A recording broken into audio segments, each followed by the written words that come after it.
Now let's return to the warnings that the world is on the brink of a trade war with the United States after it decided to impose new tariffs. We can cross live to New York, where we're joined by Saac, who's a senior fellow at the Asia Society Center on US-China Relations. Thank you very much for your time. Are we on the brink of a trade war, or are these trade discussions, trade negotiations?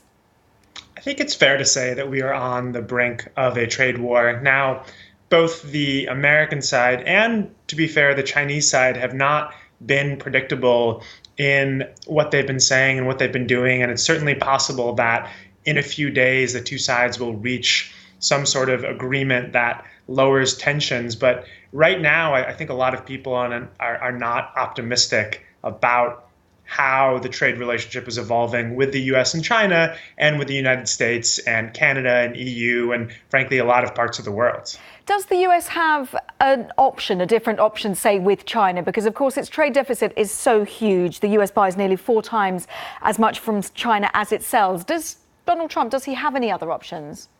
Donald Trump has a lot of other options if he so chooses to use them. So Trump is really obsessed with this idea that a trade deficit is bad for American trade, and a lot of economists disagree with him.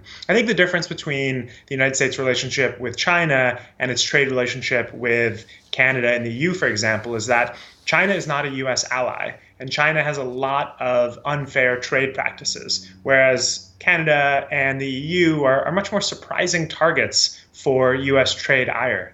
There was a lot of surprise, wasn't there? You could just see it was palpable with Justin Trudeau, the way he reacted. What do you make of the fact that the EU and Canada have been targeted like this?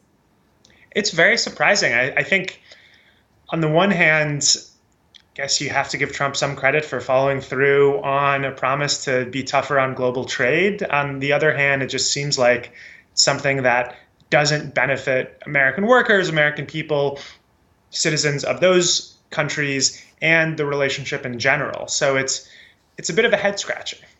All right. On that note, we're going to leave it there. Saac, a senior fellow at the Asia Society Center on US-China Relations. Thank you very much.